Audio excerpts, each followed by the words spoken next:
ونشهد أن لا إله إلا الله وحده لا شريك له لا ضد له ولا ند له ولا مثل له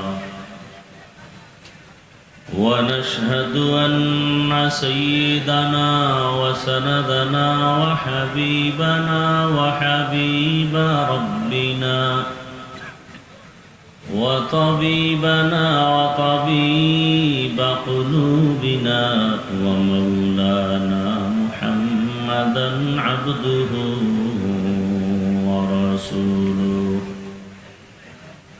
اللهم صل على محمد النبي الأمي وعلى آله وسلم تسليما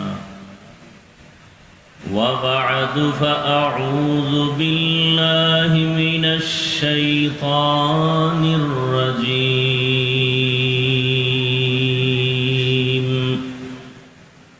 بسم الله الرحمن الرحيم وأما من خاف مقام ربه ونهى النفس عن الهوى فإن الجنة هي المأوى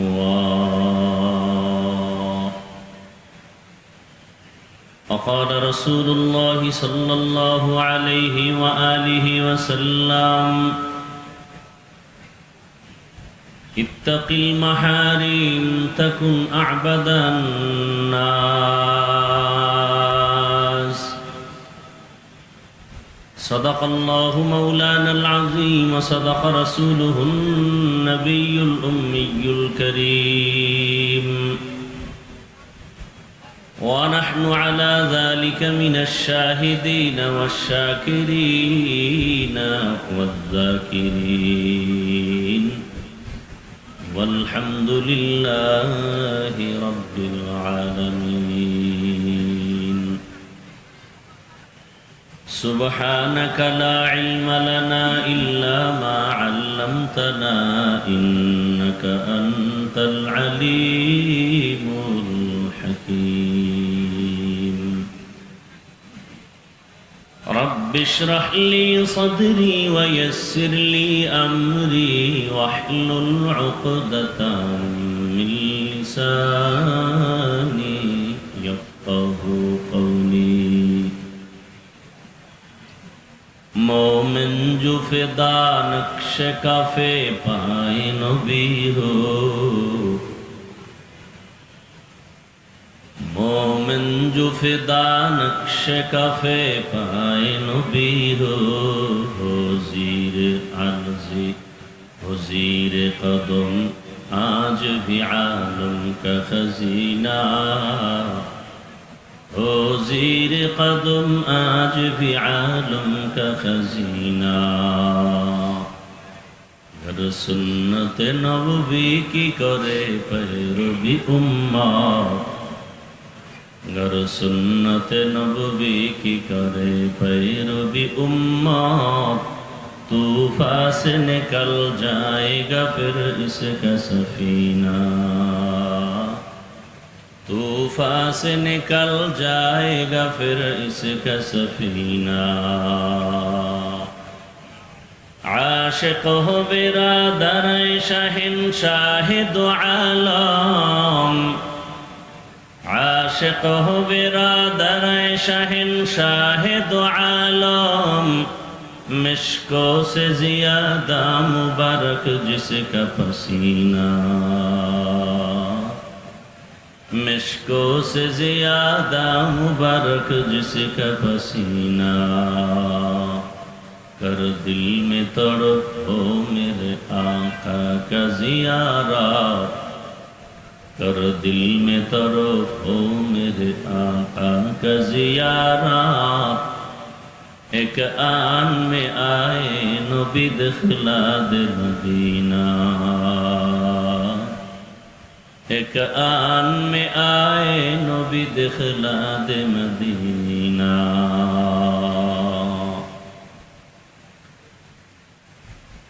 কুমিল্লা জেলা ঐতিহ্যবাহী আহলে সুন্নাত ওয়াল জামাত ইমাম পরিষদ কর্তৃক আয়োজিত সিরাতুন নবী সাল্লাল্লাহু আলাইহি ওয়াসাল্লাম মাহফিল 13 সেপ্টেম্বর 2025।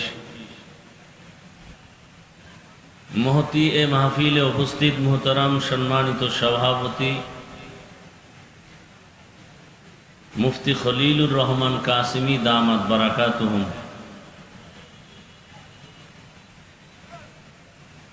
হযরত উলামায়ে কেরাম,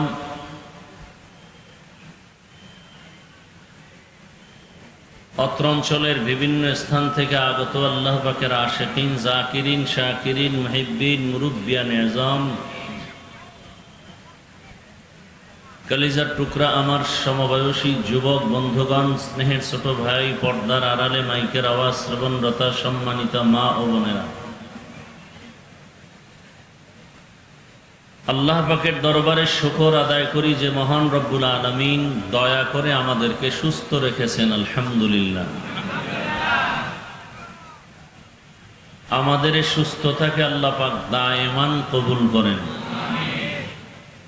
হাজারো লাখো মানুষের ভেতর থেকে পৃথিবীর শ্রেষ্ঠ মজলিসে, গুনাহ মাফের মজলিস, তওবা কবুলের বরকতি মজলিসে আমাদেরকে আল্লাহ কবুল করেছেন, হাজির হওয়ার তৌফিক দান করেছেন। পুনরায় শুকর আদায় করি আলহামদুলিল্লাহ। দরুদ ও সালাম সৈয়দুল মুরসালিন, রাহমাতুল লিল আলামিন, শফিউল মুজনিবিন, খাতামুন নবিয়্যিন, সৈয়দুস সাকালাইন, ইমামুল মুরসালিন, শফিয়ে আযম, রাসূল আকরাম, রহমতে আলম, নবিয়ুল আরব আল আজম, হাবিব কিবরিয়া, আশরাফুল আম্বিয়া, সৈয়দুল আম্বিয়া, শফিয়ে মাহশর, সাকিয়ে কৌসর, आका इनामदार, मदीना का ताजदार, आफताब नबूवत, फ़ख्र मौजूदात, सय्यदुल मखलूक़ात, हज़रत मुहम्मदुर रसूलुल्लाह। সবাই মহব্বতে পড়েন, আবার পড়েন সাল্লাল্লাহু আলাইহি ওয়া আলিহি ওয়াসাল্লাম, সাল্লাল্লাহু আলাইহি ওয়া আলিহি ওয়াসাল্লাম। পৃথিবীতে শ্রেষ্ঠ রসুলের পিওর আশেক ওই ব্যক্তি যে বেশি বেশি বেশি বেশি দরুদ পড়ে আজমতের সাথে, পবিত্র হালাতে। এবং দরুদ এমন একটি আমল, সাধারণভাবে মৌখিক নফল আমলের মধ্যে পাওয়ারফুল দরুদ আর ইস্তেগফারের থেকে বড় আমল আর নেই। আল্লাহ আমাদের বেশি বেশি বেশি দরুদের আমল করার তৌফিক দান করেন। দেশের শীর্ষস্থানীয় হযরত উলামায়ে কেরাম কোরআন সুন্নাহ ভিত্তিক দিক নির্দেশনামূলক তথ্যবহুল আলোচনা রেখেছেন। উলামায়ে কেরামদের প্রতিটি কথা আমাদের সবাইকে সহি তরিকায় আমল করার তৌফিক দান করেন। উলামায়ে কেরামের ইজ্জতকে আল্লাহ বেশি বেশি বাড়ায় দেন। যারা লেখার দ্বারা, বলার মাধ্যমে আলেমদেরকে ছোট করতে চায়, আল্লাহ তাদের হেদায়াত দান করেন। হেদায়াত যদি আল্লাহর ইলম ও কুদরতে না থাকে, আল্লাহ তাদেরকে ধ্বংস করে দেন। কুমিল্লার টাউন হল ময়দান এক ঐতিহ্যবাহী ময়দান, বিশেষ করে পরিচিতি লাভ করেছে উলামায়ে কেরামের সমাগমের কারণে।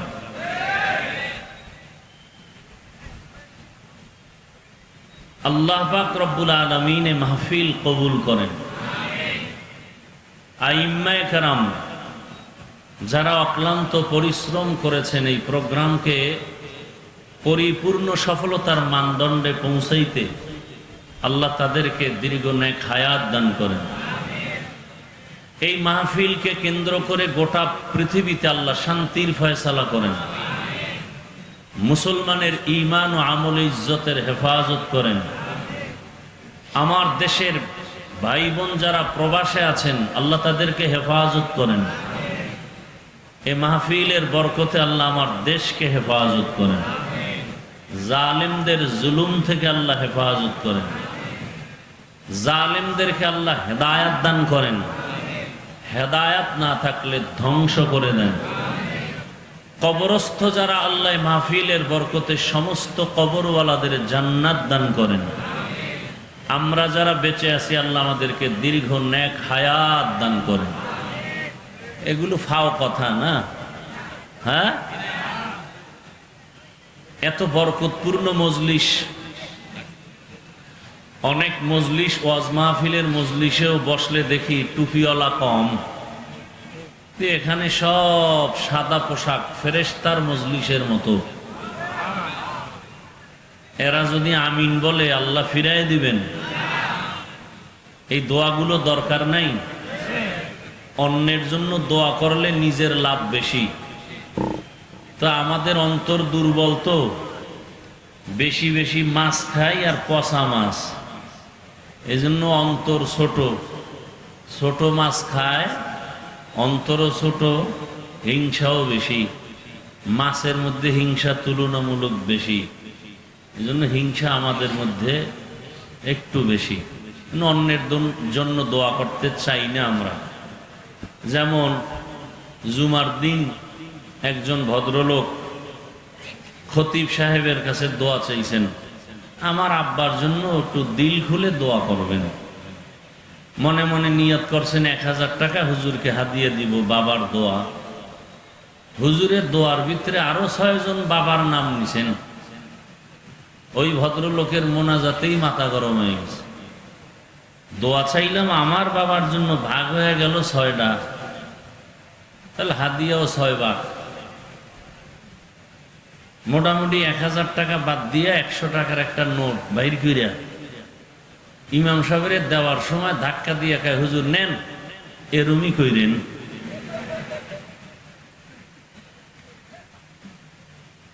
তার চিন্তা কি, দোয়া আলাদা গেছি গা, তার বাবার দোয়া আলাদা ভাগ হয়ে গেছে।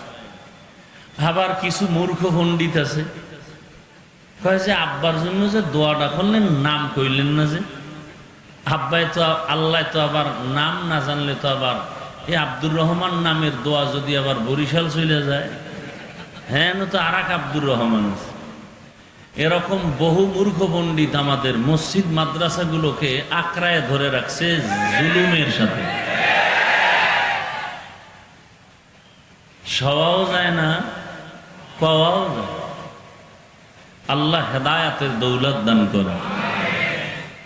আপনারা যেই পরিমাণ চিৎকার ভ্যান্ডেলে দেন, এই একচ্ছত্র চিৎকারটা যদি ঠিক এককভাবে ময়দানে থাকতো, তাহলে এত আন্দোলনের তো প্রয়োজন হতো না।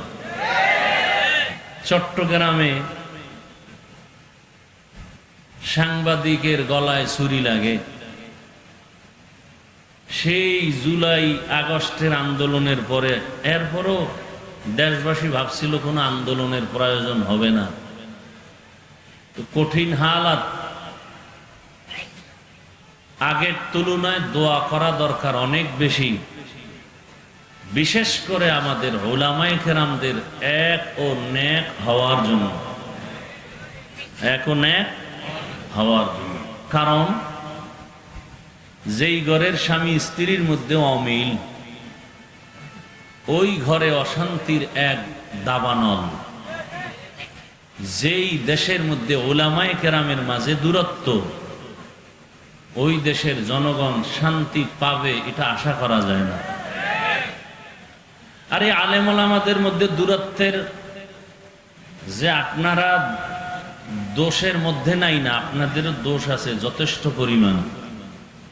কি, যারা আমাকে মোহাব্বত করেন তারা ফেসবুকে লিখতে লিখতে আমাকে আরশে আজিমে উঠাইয়া দেন, আর যারা আমার লাইনে না এগো সিজ্জিনের নিচে নিয়ে যায়। এইভাবে লেখালেখির মাধ্যমে যারা আলেমের বিরোধিতা করেন, একজনকে উপরে উঠান আর একজনকে ডাউন করেন, এর দ্বারা আলেমের ক্ষতির তুলনায় সমষ্টিগতভাবে ইসলামেরই বদনাম হয়। কেন? কিয়ামত পর্যন্ত এ জমিনে আর কোনোদিন আমাদের রসুল দাওয়াত দিতে আসবেন না, সাহাবায়ে কেরাম আসবেন না, আইম্মায়ে কেরাম আসবেন না, আউলিয়ায়ে কেরাম বড়রা আসবেন না। কিয়ামত পর্যন্ত এই জাতিকে দুনিয়াতে শান্তি মুক্তির পথ দেখাবেন, আখিরাতে জান্নাতের পথ দেখাবেন একমাত্র শুধুমাত্র কেবলমাত্র উলামায়ে কেরাম না, উলামায়ে আহলে হক। উলামায়ে কেরাম কি? উলামায়ে আহলে হক। কারণ উলামাদের মধ্যে আরেকটা অংশ আছে আহলে বাতিল। قال رسول الله صلى الله عليه وآله وسلم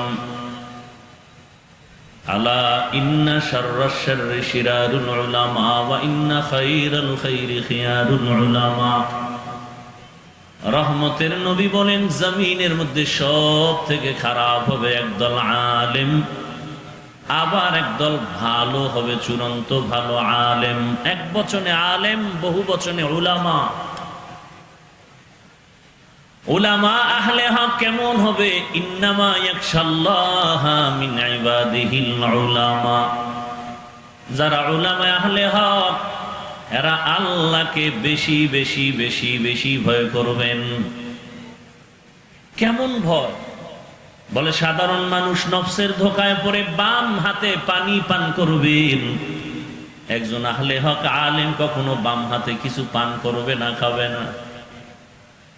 সাধারণ মানুষ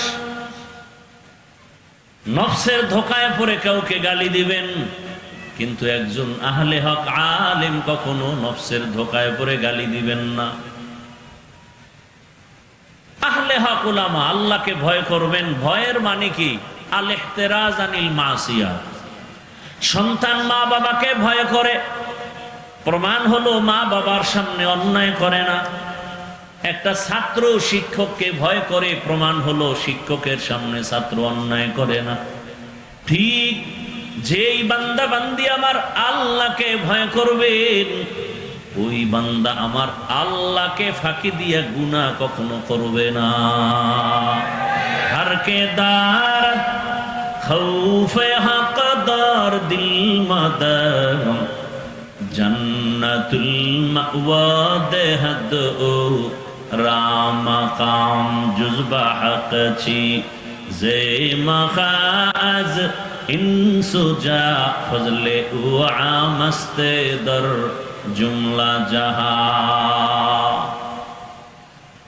তো আহলে হক উলামা কিয়ামত পর্যন্ত এই জাতিকে কবরের বয়ান করবেন, জান্নাতের বয়ান করবেন, জাহান্নামের বয়ান দিবেন, পরকাল নিয়ে মানুষকে কথা বলবেন। কেন দুনিয়া নিয়ে কিছু বলবেন না? কারণ আহলে হক উলামারা দুনিয়া বুঝে না। আন্দাজে ঠিক।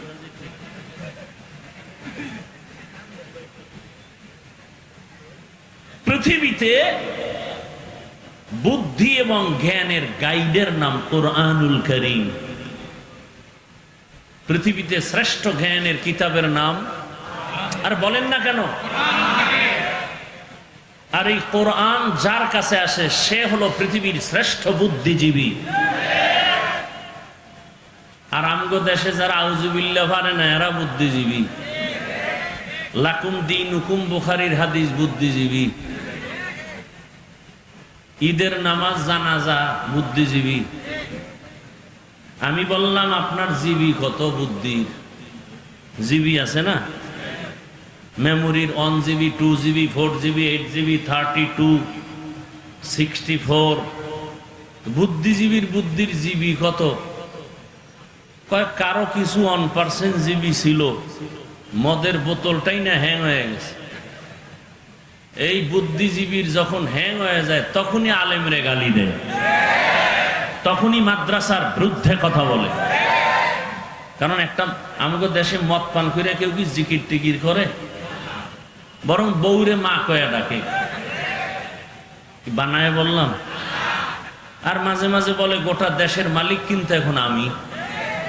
বউ কয় ঘরে তো চাল নাই, এটা তো বোতলের দোষ, আমার কি? পৃথিবীর শ্রেষ্ঠ বুদ্ধিজীবী একমাত্র কোরআনওয়ালারা। কারা? কোরআনওয়ালারা। সারা দুনিয়ার সমস্ত জ্ঞানী যত ভাগে ভাগে আছে, যেমন দর্শন একটা জ্ঞানের রাস্তা, হিকমত, পৃথিবীর সমস্ত বিজ্ঞান একটা জ্ঞানের পথ। সমস্ত বিজ্ঞানী, দার্শনিক, ঐতিহাসিক যদি কোরআনকে অধ্যয়ন করে তাহলে বলতে বাধ্য হবে পৃথিবীর শ্রেষ্ঠ দর্শনের কিতাব কোরআন। কোরআনের মতো দর্শনের কিতাব পৃথিবীতে আর একটাও নেই। বিজ্ঞানের সুন্দর পিওর কিতাব কোরআন থেকে দামি আর একটাও নাই। ইতিহাসের কিতাব কোরআন থেকে দামি একটাও নাই। দুনিয়ার ইতিহাস যত এডিশন আছে ইতিহাস সম্বলিত, দুনিয়ার ইতিহাস আছে, দুনিয়ার আগের ইতিহাস নাই। কোরআনের মধ্যে দুনিয়ার আগের ইতিহাস আছে, দুনিয়ার পরের ইতিহাস আছে। এই কিতাব যার সিনার মধ্যে থাকবে সে হবে সৃষ্টির শ্রেষ্ঠ জ্ঞানী। কিন্তু এদেরকে বোকা বানাবার জন্য কালো চশমা লাগায় দিছে চোখের ভেতরে। কি চশমা? কালো চশমা লাগায় বলে প্যান্ডেল পুরা কালো, বাতিও কালো। বাতিও কালো না, প্যান্ডেলও কালো না, সমস্যা কোথায়? চোখের মধ্যে। এ জমিনের মধ্যে কোরআনওয়ালারা সৃষ্টির শ্রেষ্ঠ পিওর মানুষ। এদেরকে যারা খারাপ বলে ওদের অন্তর খারাপ।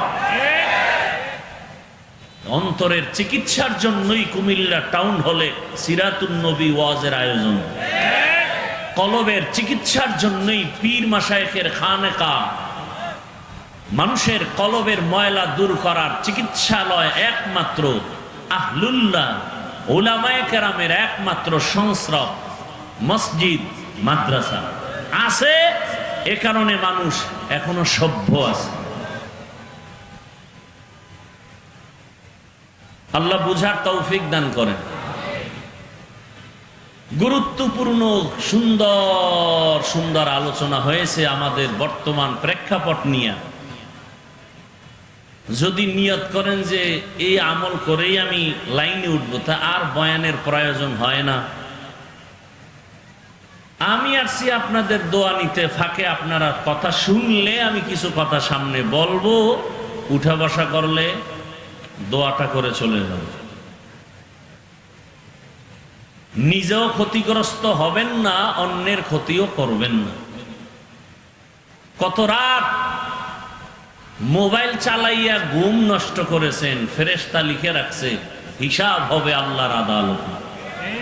শুধু মোবাইলকে কেন্দ্র করে রাতের ঘুম নষ্ট করেছেন, স্ত্রীর হক আদায় করেননি, সন্তানের হক আদায় করার চিন্তা করেননি। হিসাব হবে আসল সময়। ওমরে ফারুক বলেন হাসিবু আনফুসাকুম ক্বাবলা আন, আসল হিসাবের আগে এখন তাড়াতাড়ি হিসাবটা মিলায়া নাও। আসল হিসাবে টান দিলে সেদিন অডিট থাকবে কঠিন, ডান বাম করা যাবে না। সেদিন আল্লাহ স্পষ্ট বলে দিবেন ইকরা কিতাবাকা কাফা বিনাফসিকাল ইয়াউমা আলাইকা হাসিবা। সেদিন আর ডানে বামে তাকাবার কোনো সুযোগ হবে না। কে আপন কে পর কোনো কথা বলার কোনো সুযোগ নাই। সব মানুষগুলো উলঙ্গ দাঁড়ানো থাকবে হাসরের মাঠ। কই বাহাদুর, কই নেতা, কই ইমাম, কই মুক্তাদি, কই পীর, কই মুরিদ, কই বক্তা, কই শ্রোতা, কই ডাক্তার, কই রোগী। বহু বক্তা তাকায় দেখবে জাহান্নামের গরম হাওয়া গায়ে লাগতেছে, কিন্তু বক্তার বয়ান শুনে বহু শ্রোতা হাসতে হাসতে জান্নাতে যাইতেছি। বহু পীর সাহেব দেখবে জাহান্নামের গরম, কিন্তু পীর সাহেবের সবক নিয়া বহু মুরিদ আমল করিয়া হাসতে হাসতে জান্নাতে যাচ্ছে। বহু ইমাম সাহেব দেখবে জাহান্নামের গরম হাওয়া লাগতেছে, কিন্তু মুসল্লিরা বয়ান শুনে ইমামের নামাজ ধইরা জান্নাতে চলে যাচ্ছে। হিসাব বড় কঠিন। রহমতের নবী বলেন, আবু হুরায়রা থেকে হাদিস বর্ণিত, কিয়ামতের ময়দানে জাহান্নামে সর্বপ্রথম 3 জন লোক ঢুকবে। পরপর 3টা লোক সবার আগে জাহান্নামে যাবে। এর মধ্যে একজন হবে গলা কাটা শহীদ, আর একজন হবে আলেম, আর একজন হবে টাকা পয়সা দান করনেওয়ালা দানবী। দুনিয়ার সব বিবেক বলে 3 জন জান্নাতি, আল্লাহর আদালত বলবে 3টা বিনা হিসাবে জাহান্নামে। জিন্দেগি বড় কঠিন। কিসের বাহাদুরি করি, অহংকারী করি কিসের উপরে? قال رسول الله صلى الله عليه وآله وسلم ألا كلكم راع وكلكم مسؤول عن رعيته। সাবধান হে উম্মত, তোমরা প্রত্যেকেই দায়িত্বশীল। আল্লাহর আদালতে দায়িত্বের কারণে জবাবদিহিতার কাঠগড়ায় দাঁড়াতে হবে। বাবা জান্নাতে যাবে বহু পরে। বহু তাবলিগওয়ালা, পীরের মুরিদ, জিকির করনেওয়ালা, পাগড়িওয়ালা বলতে গেলে ইচ্ছা করে গুনাহ করে নাই, তারপরেও ভয়, নিজে ভালো আমল করছে, সন্তানটাকে দাড়িওয়ালা বানাতে পারে নাই। উপযুক্ত মেয়ে কলেজে পড়ে বেপরদায়, সন্তান চাকরি করে সুদের টাকায়।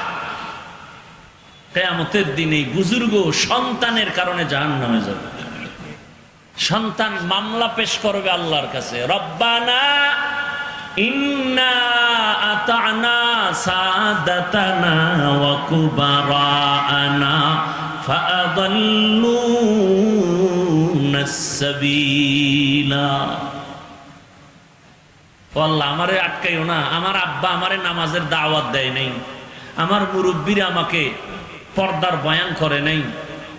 আব্বাজান কুমিল্লা শহরে ঘর থেকে উঠে 8টায় দোকান চলে গেছে।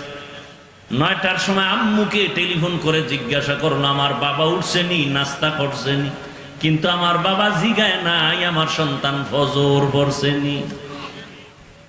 আল্লাহ কইবে তোর বিবেক দিছিলাম, সঠিক পথে চললি না কেন? সন্তান বলবে এটা একটা অন্যায়। বিচার হবে বিবেকের। ইন্নাস সামআ ওয়াল বাসারা ওয়াল ফুআদ কুল্লু উলাইকা কানা আনহু মাসউলা। সন্তান বলবে বিবেকের যদি বিচার হয় তো আমার একটা আবদার আছে। কি আবদার? রব্বানা আতিহিম দিফাইনি মিনাল আযাব ওয়ালআনহুম লা'নান কাবীরা। আমার যদি ফিডা একটা দাও, আমার আব্বারে 2টা দাও। আমার আব্বা আমাকে দাওয়াত দিল না কেন? আমার বাবা জুমার নামাজে গেছে, কোনোদিন আমারে ডাকে না, চল জুমার নামাজে যাই। বড় কঠিন। এই জন্য ওলামায়ে কেরামের দোয়া করা উচিত সবার জন্য। আপনাদেরও সতর্ক হওয়া উচিত। আলেমদের বিরুদ্ধে কোনোদিন কিছু বলবেন না, কিছু লিখবেন না। আপনার অধিকার নাই লেখার। আলেম ভুল করতে পারে, এটা সত্য 1000 বার, কিন্তু আপনার ভুল ধরার অধিকার নেই। আলেম অপরাধ করলে দেশের শীর্ষস্থানীয় ওলামায়ে কেরাম সে বিষয়ে সমাধানের চিন্তা করবেন, না করলে রব্বে কারিমের ফয়সালা চলে আসবে।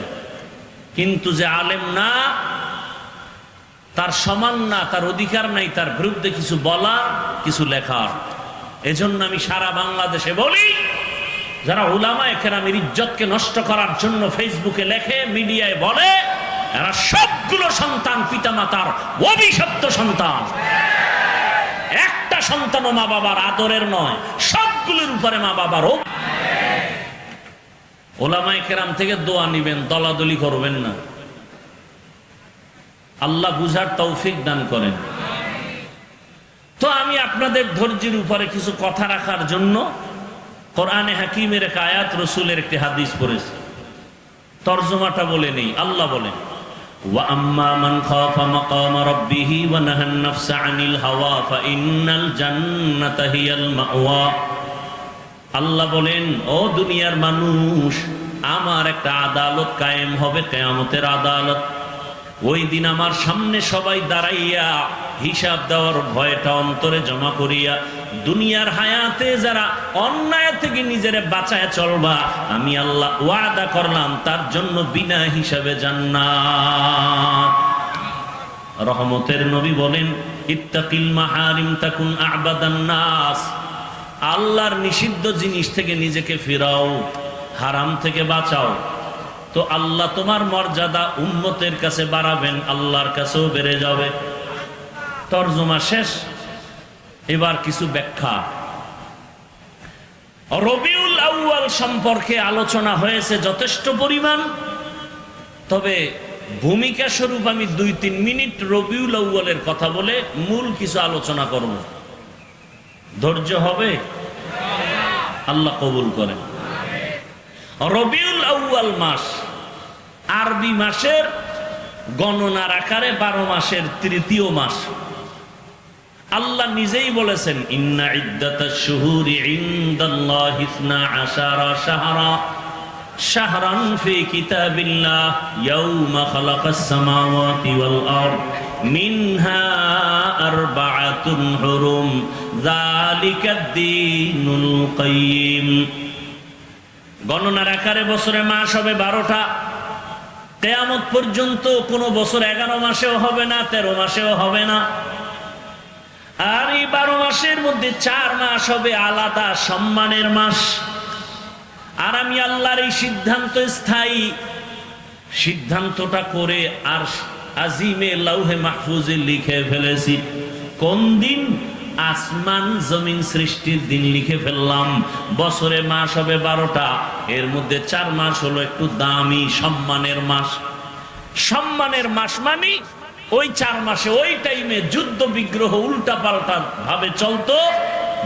বেদিন বেঈমান মুশরিকরা আল্লাহ তা নিষেধ করে দিলেন। এই 4 মাসে কোনো যুদ্ধ চলবে না, বিগ্রহ চলবে না, কোনো আন্দোলন চলবে না। ওই হুকুম এখন আর নাই। ওই 4 মাস অন্য মাসের তুলনায় একটু দামি। ওই মাসগুলোর নাম, প্রথম 1 মাস রজব, এরপরে জিকদা, যুলহিজ্জা, মুহররম, এই 4 মাস।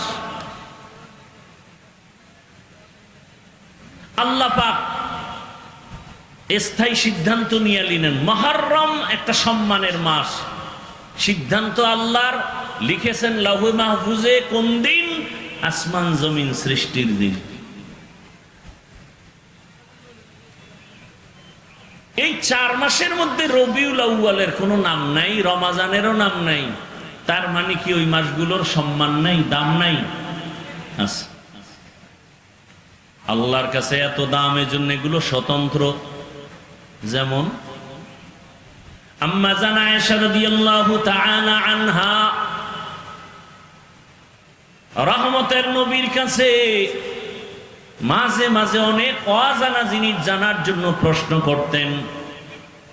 তো একদিন আম্মাজান ভাবলেন, বাবা আবু বকর সিদ্দিককে নবী এত আদর করেন, ভালোবাসেন, পাশে ওমর, নবী যেখানে যান এক পার্শ্বে আবু বকর আর এক পার্শ্বে ওমর, পরামর্শ তাদের থেকে নেন, আমলেও তারা অনেক আগানো। আম্মাজান প্রশ্ন করলেন, ইয়া রাসূলুল্লাহ, আপনার সাহাবায়ে কেরামের মধ্যে সবথেকে দামি কে? আম্মাজান প্রশ্ন করলেন, ধারণা নিয়ে যে বাবার নামটা চলে আসবে। নবীও বুঝতে পারছেন, নবীজি বাবার নাম আর বলে নাই, আবু বকরের নাম না বলে বলে আমার সাহাবাদের মধ্যে খুব দামি আমার সাহাবী ওমরে ফারুক। কে? ওমরে ফারুক।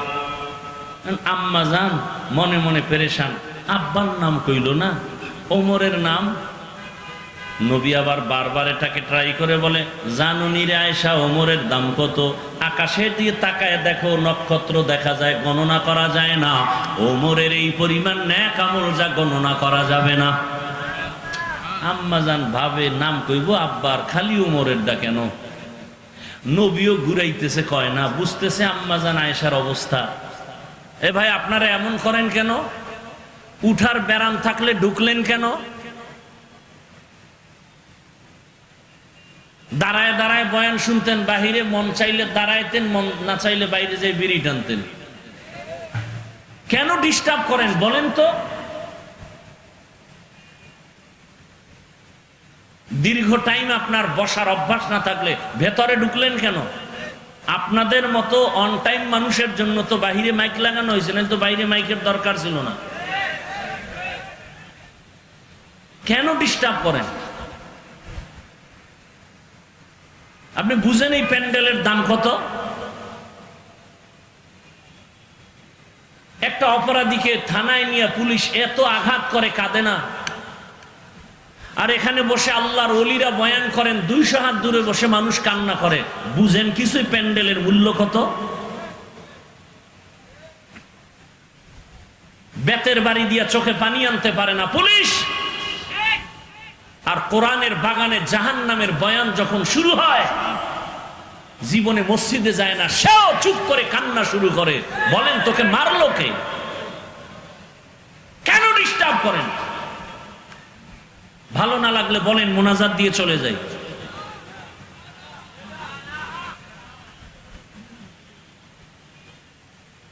বড় আশা করে আসি, বিভিন্ন কারণে আর বয়ানের মন ভেঙে যায়। আল্লাহ হেদায়েতের দৌলত সবার আগে আমাকে দান করেন। আপনাদের হেদায়েত লাগলে আল্লাহর কাছে চাইয়ে নেন, কারণ দোয়া করলেও বিপদ। মসজিদের জন্য দোয়া করছে যে আল্লাহ মসজিদ ভালো, কমিটি ভালো, সবাই টাকা দেন। মানুষ দান করছে, কমিটি টাকা খাইয়া ঘুম। কমিটির দোষ নাই, দোয়া করছে কে, এরে ধরো, এর নামে মামলা দাও। এই সব উল্টা পাল্টা চলতেছে। দেখছেন না, 15 বছর জেলখানায়, এখন বেকসুর খালাস, কোনো দোষই নেই। কেমন সোনার বাংলায় জন্ম নিলাম। কেউ যদি আইয়ে একটা আইন করতো যে মিথ্যা মামলা দেবে, প্রমাণিত হলেই 6 বছরের কারাদণ্ড, তাহলে একটু শান্তি পাওয়া যেত। এখনো বহু আলেম জেলখানা, নিরীহ, দেখার কেউ নাই, খবর নেওয়ার কেউ নাই, সবাই যার যার ধান্দায় আছে। আল্লাহ হেফাজত করেন। রাজনীতির ময়দানে রাজনীতির বক্তব্য দেওয়াটাই আমি ভালো মনে করি, কারণ যাদের নেক নজর আর থাপ্পড় খাইয়াইছে আরে বসছি, তাদের নীতি দেখছি। চরমনার হিসাব ওয়াজের প্যান্ডেলে যখন বয়ান করতেন, মনে হয় সে দুনিয়া কিছুই জানে না, শুধু কবর, হাসর, জান্নাত, জাহান্নাম। আর রাজনীতির মঞ্চে যখন বক্তব্য দিতেন, তখন বোঝা যাইত যে তার আখেরাত নিয়ে কোনো জ্ঞান নাই, মনে হয় দুনিয়ার লাইনে রাজনীতির শিক্ষক।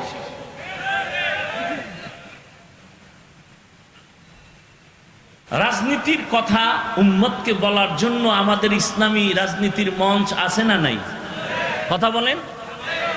এখানে আওয়ামী লীগ, বিএনপি, যত দল আছে সবের লোক এখানে আছে না? এরা যদি জানতো যে আমি চরমনায়ের হাত পাখার ভোটের জন্য আইসি ওয়াজ করতে, বইতুনি সবাই। সত্য কথা বলেন, কথা বলেন না কেন? খেজুর গাছ রিক্সার ভোট চাইতে আইসি, এই খবর টের পাইলে বইতো সবাই। বলেন। তাহলে এই মানুষগুলো নির্দ্বিধে আসছে কেন? যে হুজুরেরা একটু কান্নার ওয়াজ করব, জাহান্নামের বয়ান করবে, নামাজের ওয়াজ করবে, রোজার ওয়াজ করবে, সুদের বিরুদ্ধে ওয়াজ করবে, হালাল হারামের বয়ান করবে। কথা বুঝাইতে পারলাম? হ্যাঁ,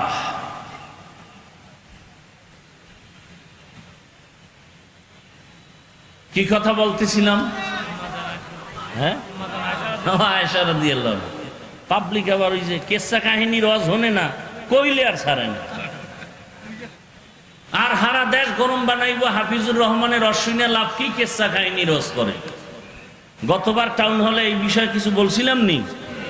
পৃথিবীতে শ্রেষ্ঠ কেচ্ছা কাহিনীর কিতাবের নাম কোরআন, দ্বিতীয় শ্রেষ্ঠ কেচ্ছা কাহিনীর কিতাবের নাম হাদিস শরীফ। ওলামায়ে কেরাম একটু উম্মতকে বলে দেন, কোরআনের মধ্যে সাপের কেচ্ছা নাই, হাতির কেচ্ছা নাই, মশা মাছির কেচ্ছা নাই? তো জাহেল গুলো কি কয়?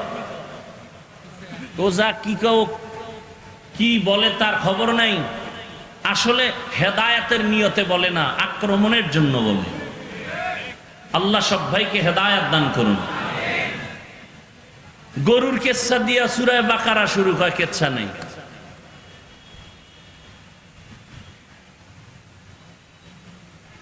হ্যাঁ, এখন ঘুরায় বলবে কি, আমরা তো বাপদাদার কেচ্ছা বলি না, আকাবিরের কেচ্ছা বলি না। আমগো বাপদাদার কেচ্ছা বললে, আকাবিরের কেচ্ছা বললে বেনামাজি নামাজি হয়, সমস্যা কি? আমাদের আকাবিরিনদের কথা বললে মানুষের চোখে পানি আসে, দিল নরম হয়। তারা জীবনভর কেঁদে গেছেন, ইখলাসের গাছ রোপণ করে গেছেন। দেওবন্দীদের এই ফলাফল তো আমরা এখন দেখতে পাই। আল্লাহ বুঝার তৌফিক দান করেন। ইখলাসের ফল বড় কঠিন। তো আম্মা জান আয়েশার মনে ধারণা, আব্বার নাম কয় না, নবীও গুড়ায় কয় না। আম্মা জান এবার কয় না, মুখ খুইলে বইলেই ফেলাইছিল। আমার আপনি যে ওমরের নাম কইলেন, আমার আব্বার কি খবর? নবীকে আবু বকর বলে। হ্যাঁ, আবু বকর তো স্পেশাল,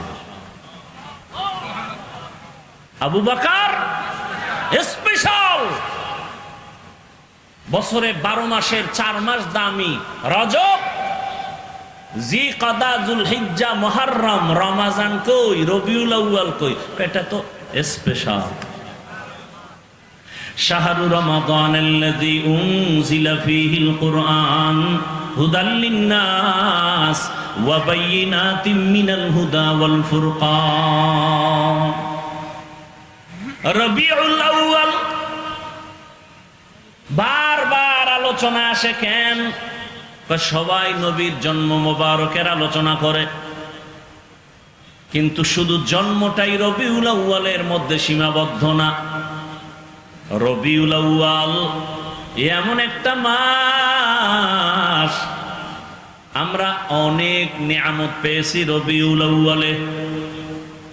ভালো করে মনে রাখবেন, এই রবিউল আউয়ালে রাসূলের আগমনকে কেন্দ্র করে আলোচনার ব্যানার গুলোতে আমরা অনেক শব্দ দেখি। যেমন এই চট্টগ্রাম, কুমিল্লা, বাংলাদেশ সহ বিভিন্ন ব্যানার দেখলাম, লেখা আছে মিলাদুন নবী, আবার তার সামনে আছে ঈদ, আবার একটু বড় করে উপরে লেখা আছে সকল ঈদের বড় ঈদ, ঈদে মিলাদুন নবী। মিলাদুন নবী এই কথার বিরোধিতা কোনো আলেম করে না, করতে পারে না, কিন্তু ঈদ শব্দ নিয়ে কিলোকাল করতে পারে অনেকে, সেটা ভিন্ন কথা। তবে ভালো করে মনে রাখবেন, কুমিল্লা টাউন হলে 13 সেপ্টেম্বরের ব্যানারে লেখা মিলাদুন নবী। কথা কন না কেন? কি লেখা? সিরাতুন নবী। ভালো করে মনে রাখবেন, আমি পেসের কথা কম বলি, সহজে বুঝার জন্য বলতেছি। বাংলাদেশের রাসূলের শানের কয়েকটা শব্দ বা বাক্য দেখি। 1 নম্বরে মিলাদুন নবী, দ্বিতীয় সিরাতুন নবী, আর একটা বাক্য দেখি দাওয়াতুন নবী, আর একটা বাক্য দেখি ওয়াফাতুন নবী। ভালো করে মনে রাখবেন, মিলাদুন নবী, সিরাতুন নবী, দাওয়াতুন নবী, ওয়াফাতুন নবী, এই 4টা বাক্য একমাত্র, শুধুমাত্র, কেবলমাত্র রাহমাতুল লিল আলামিনের শানের বাক্য।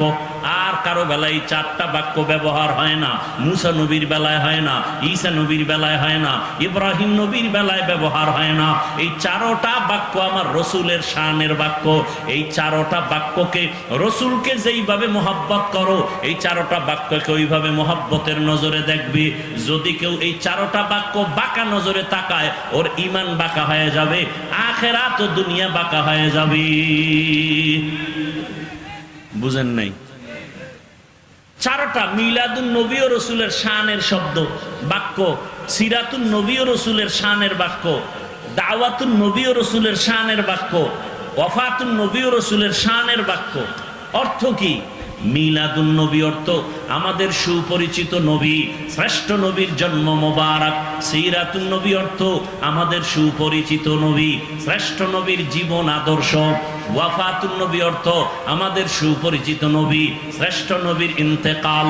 দাওয়াতুন নবী অর্থ আমাদের শ্রেষ্ঠ নবী তার জীবনের দাওয়াত তাবলীগের একটা অংশকে বলে আমাদের সুপরিচিত নবী। পৃথিবীতে সুপরিচিত নবী একজন। কয়জন? কেমন পরিচিত? গর্তের পিপীলিকা রসুলকে চিনে, উড়ন্ত পাখি রসুল চিনে। এক ইহুদি মহিলা দুধের বাচ্চা নিয়ে রওয়ানা, মুহাম্মদের প্রশ্ন করে আটকায় দিবে। এবার রওয়ানা, রহমতের নবীর সামনে যাইয়া ইহুদি মহিলা প্রশ্ন করার আগে দুধের বাচ্চা রহমতের নবীর কথা বলতে পারে না যে বাচ্চা, সে বাচ্চা রসুলকে সালাম দিয়ে দিল। ইমামুল আউয়ালিনাল আখিরিন বাহরে সাদকা রাহমাতাল লিল আলামিন সাইয়্যিদুল কাউনাইন খাতমুল মুরসালিন আখিরা মদবুদ ফখরুল আউয়ালিন। নবী গাছের কাছেও পরিচিত, মাছের কাছেও পরিচিত, সূর্যের চন্দ্রের কাছেও নবী পরিচিত। রহমতের নবী গর্তের প্রাণীর কাছে পরিচিত। সাপ দীর্ঘ বছর পাহাড়ের গুহায় অপেক্ষা করে রসূলের মুবারক চেহারাটা এক নজর দেখবে। আবু বকর বাধা দিছে পা দিয়া। সাপ মনে করে বাধা দেয় না, রসূলের নিরাপত্তার স্বার্থে বাধা দিছে।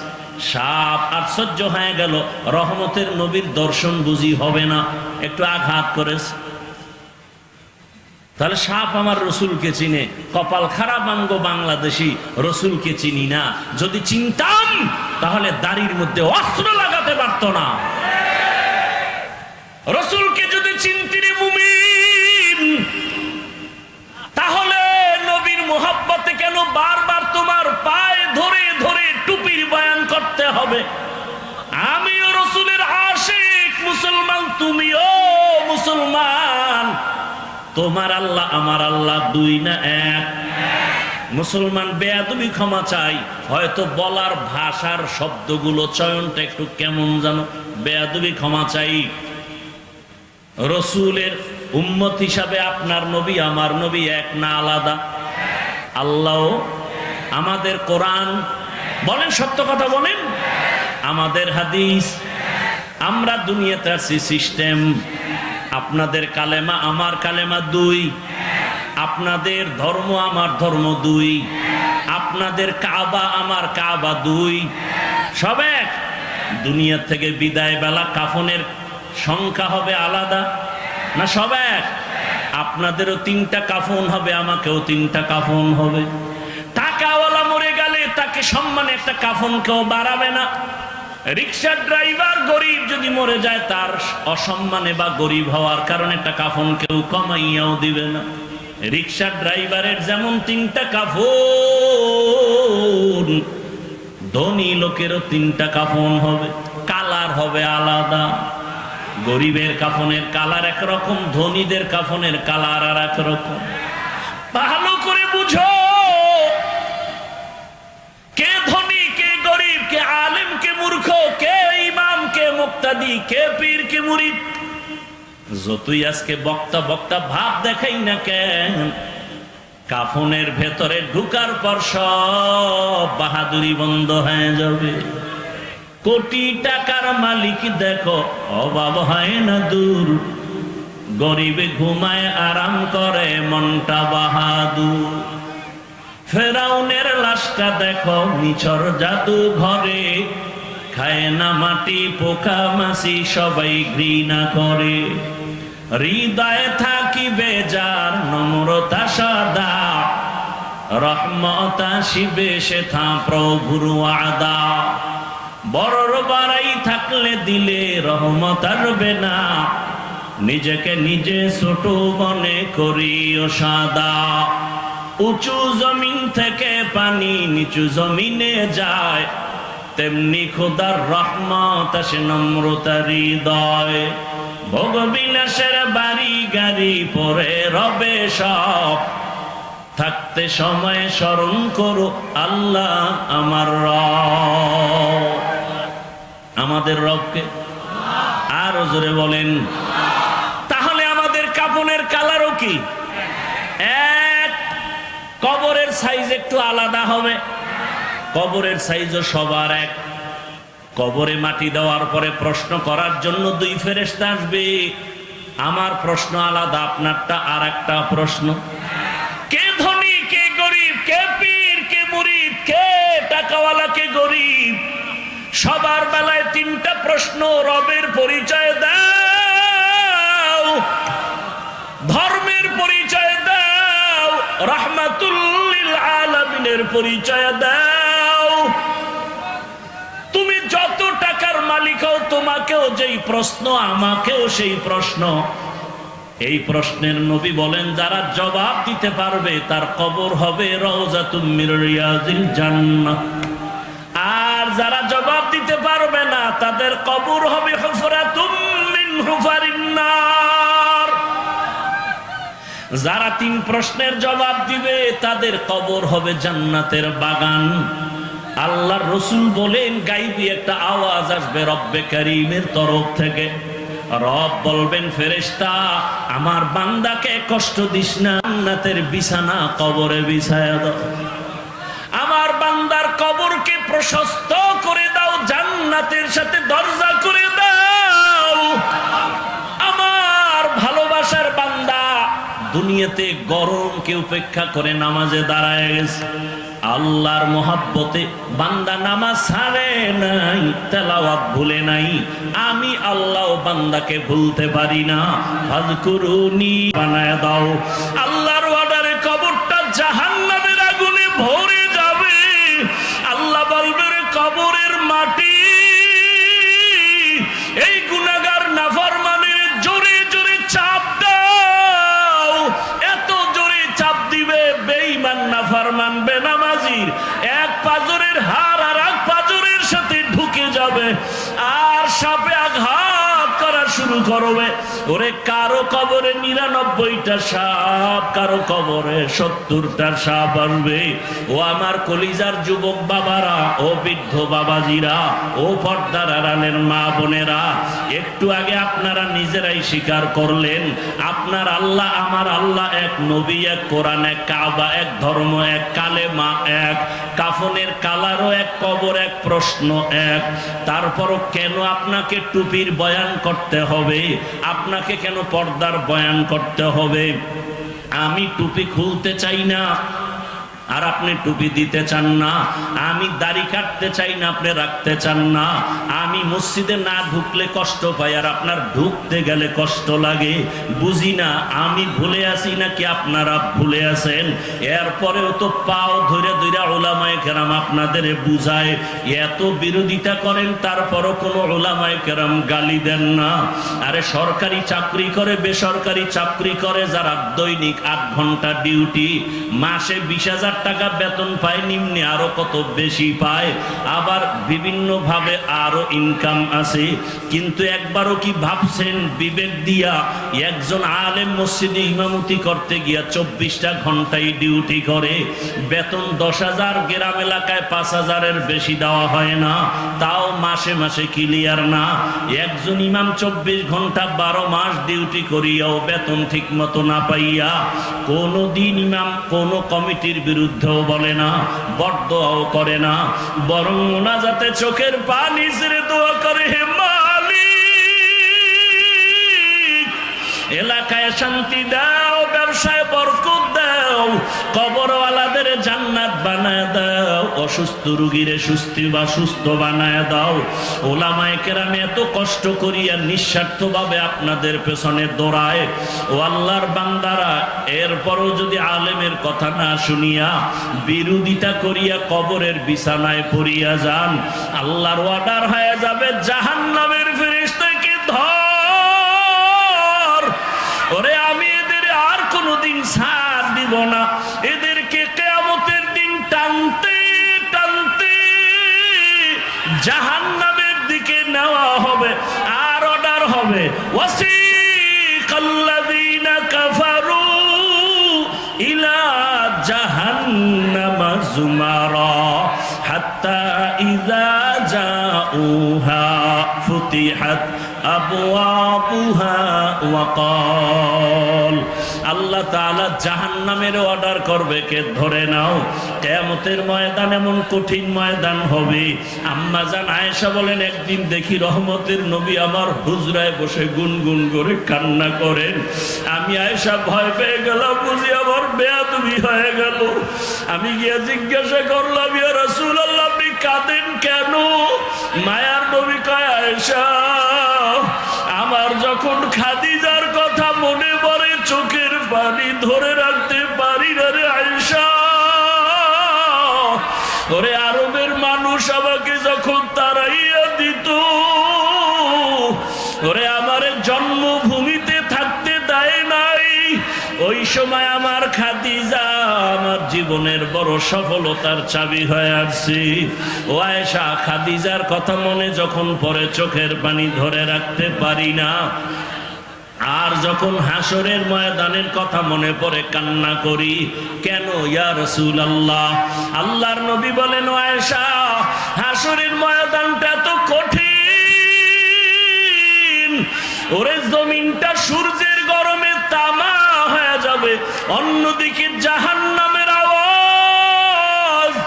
ওই সময় আমার আল্লাহ রাগান্বিত আওয়াজ দিতে থাকবেন, লিমানিল মুলকুল ইয়াউম লিল্লাহিল ওয়াহিদিল কাহ্হার।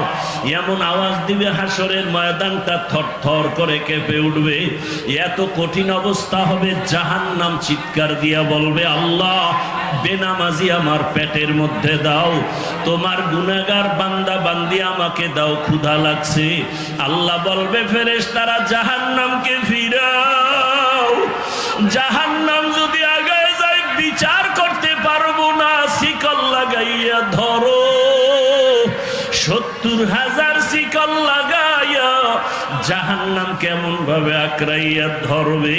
ও আমার বাবারা, রসুল যদি জাহান্নামের ভয় কান্না করেন হাসরের ময়দানের কথা চিন্তা করে, আপনার আমার কি উপায়? কপাল খারাপ, এক ফোঁটা চোখে পানিও নাই। ওরে ডানে বামে তাকাইয়া দেখো, এই বান্দার চোখে কেন পানি? ওরে ও টাকার জন্য কাঁদে না, বাড়ির জন্য কাঁদে না, ওর অন্তরে জাহান্নামের ভয়, ওর অন্তরে হাসরের ময়দানে সূর্যের গরমের ভয়। ওই বান্দা কান্না করে, চিন্তা করে, টাকা পাইলাম, বাড়ি পাইলাম, গাড়ি পাইলাম, সম্মান পাইলাম, কিন্তু মরার পরে কি উপায় হবে সে চিন্তা তো করি নাই। ছেলেও আমার কবরে যাবে না, মেয়েও যাবে না, আপন কেউ যাবে না। এই চিন্তা যখন আসে, চোখ দিয়া পানি বের হয়ে যায়। রহমতের নবী বলেন, আয়েশা, এমন অবস্থা হবে, আল্লাহ বলবে, 70,000 শিকল দিয়া জাহান্নামকে ধরো। আমি বিচার শেষ করার পরে তারপরে জাহান্নামকে ছাড়বা। আল্লাহর অর্ডারে জাহান্নামের গলায় শিকল লাগায় বাঁধবে। 70,000 শিকলের গোড়ায় গোড়ায় 70,000 ফেরেশতা ধরিয়া রাখতে পারে না। তখন আমার মায়ার নবী দেখে সহ্য করতে পারবেন না। মায়ার নবী দেখবে মুসা নবীর কান্না, ঈসা নবীও কাঁদবে ওই হাসরের মাঠে, ইব্রাহিম নবীর কান্না, ঈসা নবীর কান্না। আম্মা জানকে নবী বলেন, আয়েশা, তখন আমিও কান্নায় পড়ে যাব। সবাই নিজের জন্য কাঁদবেন, আর আমি মাওলার দরবারে মাকামে মাহমুদে সিজদায় পড়ে কাঁদবো আর বলবো, হে মালিক, জাহান্নামকে ফিরাও, আবার উম্মত যেন জাহান্নামে ধরতে না পারে। আমার আল্লাহ তখন বলবেন, নবী মাথা উঁচু করেন, আপনি কাঁদবেন না। আমি আপনাকে কান্না করার জন্য পাঠাই নাই। তখন নবী বলেন আল্লাহ কুদরতিভাবে একটু পানি দিয়া জাহান্নামকে বলবে, ফেরেশতাকে বলবে জাহান্নামের ছিটাইয়া দাও। আল্লাহর কুদরতি হাতের পানি নিয়ে যখন জাহান্নামে ছিটায় দিবে, জাহান্নামটা পেছন দিকে দৌড়াতে থাকবে। ফেরেশতারা বলবে আল্লাহ এমন কি পানি দিলা, 70,000 শিকল দিয়া যেই জাহান্নামের ধরে রাখতে পারি না, এমন কি পানি দিলা যে জাহান্নাম পেছনে ভাগতেছে। এটা কি জমজমের পানি নাকি আবে হায়াতের পানি নাকি কাউসারের পানি? আমার আল্লাহ বলবে না রে ফেরেশতারা, জমজমের পানিও না, কাউসারের পানিও না, আবে হায়াতের পানিও না। এই পানি আমার মায়ার নবীর গরীব গুনাহগার উম্মতের চোখের পানি। ওই কুমিল্লার টাউন হলে বসে আমার গুনাহগার বান্দারা জাহান্নামের ভয়ে কাঁদছে। ও দাড়ি কামানেওয়ালা বাবারা, ও বেপরদায় চলনেওয়ালা বাবারা, ও আমার যুবক বাবারা, জীবনে তো গুনাহ কম করলা না, মনে চাইছে নামাজ পড়বা না পড়ো নাই, রোজা রাখবা না রাখো নাই, গান শুনবা শুনছো, বেপরদায় চলবা চলছো, আড্ডা দিবা পার্কে যাইবা চলে গেছো, মনের মতো গুনাহ করেছো, এখনো কি তওবা করবা না রে বাবা? মনে মনে ভাবছো কি আমরা টুপিওয়ালারা পাগল হয়ে গেছি? না রে বাবা, ১৫০০ বছর পর্যন্ত কোরআনের একটা ভুল কেউ বের করতে পারে নাই। ওই কোরআন সত্য যদি তোমার অন্তর বলে, মনে রাখিও কোরআনের সব বয়ান সত্য। আল্লাহ সত্যভাবেই বলেছেন ইন্নাল আবরারা লাফি নাঈম ওয়া ইন্নাল ফুজ্জারা লাফি জাহিম। নেক আমলওয়ালারা জান্নাতের পথিক, গুনাহগারেরা জাহান্নামের পথিক। ওরে আজকে নফসের ধোঁকায় পড়িয়া যারা নামাজ পড়ো না, রোজা রাখো না, পর্দা করো না, হালাল খাও না, ও পর্দার আড়ালের মা বোনেরা, কয়দিন আর দুনিয়ার রং তামাশা বাহাদুরি, এখনো সময় আছে, তওবা করেন। ওরে মায়ার নবী যদি কান্না করেন উম্মতের জন্য জাহান্নামের ভয়, আপনার আমার কত গুনাহ, কি পরিমাণ কান্না করা উচিত। আল্লাহর কাছে তওবা করেন। আপনার মতো কত মা কত বোন বেপরদায় চলে না, নামাজ ছাড়ে না, মোবাইলে সময় নষ্ট করে না, এখনো পর্দা করে, নামাজ আদায় করে, আপনারা কেন পারবেন না? ও যুবক বাবা, আপনার মতো যুবক ডাক্তার, ইঞ্জিনিয়ার, টাকার মালিক, স্কুল কলেজে পড়ে, 5 ওয়াক্ত নামাজ আদায় করে, আপনি কেন পারবেন না? 2 ফোঁটা চোখের পানি ছেড়ে আল্লাহকে মনে মনে ডাকেন, হে আল্লাহ, এই ময়দানে মনে হয় আমার মতো গুনাহগার কেউ নাই। মানুষ যদি আমার গুনার খবর জানতো, কেউ আমার এই চেয়ারে বসাইতো না, আমাকে সম্মান করতো না, হাদিয়াও দিত না, সালামও দিত না। ও আল্লাহ, তুমি দয়া করে এত মর্যাদা সম্মান দান করেছো। এতদিন গুনার তালে পরে নফসের ধোকায়, শয়তানের ধোকায় কত রাত্র মোবাইলে তাকাইয়া গুনাহ করতে করতে রাত কাটাইছি। মোবাইল নিয়ে হাতে, হাতের গুনাহ, কানের গুনাহ, চোখের গুনাহ, অন্তরের গুনাহ করে রাত কাটাইছি। ও আল্লাহ, বুঝতে পারি না, আজকে থেকে তওবা করে ফেলতেছি। দুনিয়াতে সূর্যের গরম সইতে পারি না, হাসরের ময়দানে জাহান্নামের গরম কেমন করে সহ্য করব? আজকে থেকে তওবা করে নিলাম, আর গুনাহ করব না, নামাজ ছাড়বো না, দাড়ি কাটবো না, বেপরদায় চলবো না। মা বাবার দোয়া নিয়া, শিক্ষকের দোয়া নিয়া, উলামায়ে কেরামের দোয়া নিয়া, নবীজির সুন্নাত অনুযায়ী জীবনটাকে চালাবো। তওবা করার মতো যদি কারো নিয়ত হয়, 2 হাত আমার আল্লাহকে দেখাইয়া দাও। আয় আল্লাহ, হাতগুলো কবুল করে নেন, তওবা কবুল করে নেন, তওবার উপরে মজবুত হইয়া চলার তৌফিক দান করেন, আমিন। আলহামদুলিল্লাহি রাব্বিল আলামিন, ওয়াসসালাতু